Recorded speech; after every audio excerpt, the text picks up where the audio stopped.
What is your sexual fantasy that will remain a fantasy? Having sex in space. Like zero-G sex. Once they get that hotel in orbit, I bet that will be very popular. I want to be taken unaware out of my daily life and dropped off unprepared in the wilderness and hunted down, but instead of dying when I'm caught, it ends in rough animalistic sex. The most amorous game. Those things they stick up bulls' assholes and zap their cum out. Open up incognito mode and look up. Easton toys? Don't let your dreams be memes, my friend. Being able to go to some private cabin/rental where my wife and I could live completely naked and have sex whenever we wanted, could swim in a pool/hot tub for a week or so. Not a fantasy, that is a life goal. Do it before it's too late. I want to be completely dominated. My husband is an absolute love and such a gentle teddy bear. He just doesn't have it in him. Same. My husband tries, we have talked extensively about this. But it's just not natural for him, so it's awkward and neither of us can take it seriously. Having sex with the female version of myself from an alternate reality. Damn, knowing me, I wouldn't be my type, and I would turn me down hard.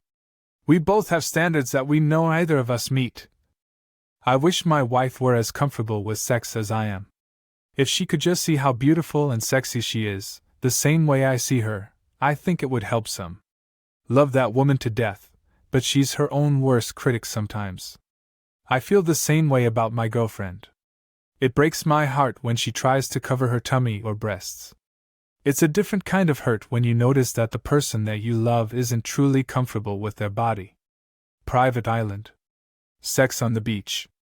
Since it's a fantasy, the sand is this magical material that looks the same and feels cool and soft, but does not stick to your body.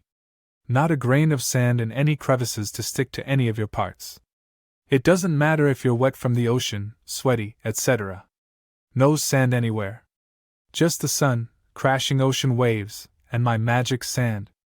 And my hair looks awesome damp and windblown, not like the tangled, unbrushed mop that it usually looks like when it's wet and windy. Pinned against a wall and called a good boy.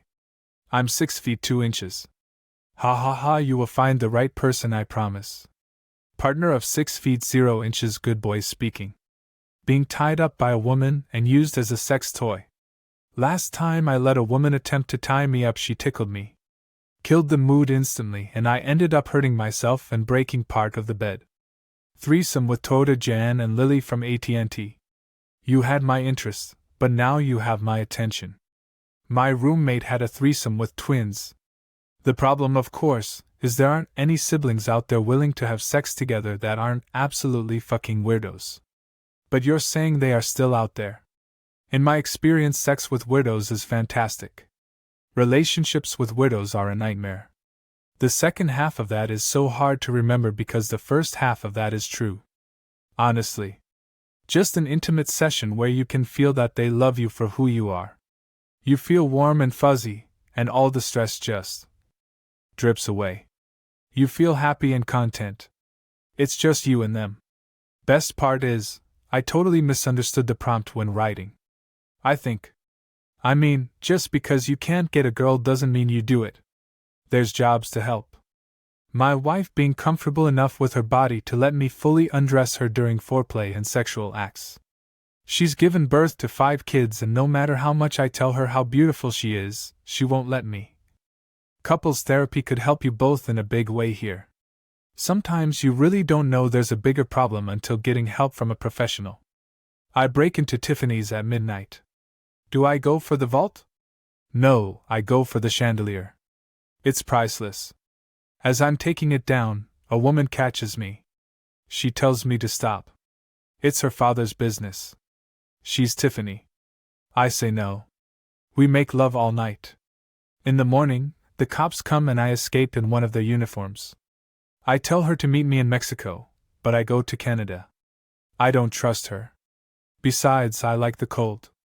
30 years later, I get a postcard. I have a son, and he's the chief of police. This is where the story gets interesting. I tell Tiffany to meet me by the Trocadero in Paris. She's been waiting for me all these years. She's never taken another lover. I don't care. I don't show up. I go to Berlin. That's where I stashed the chandelier.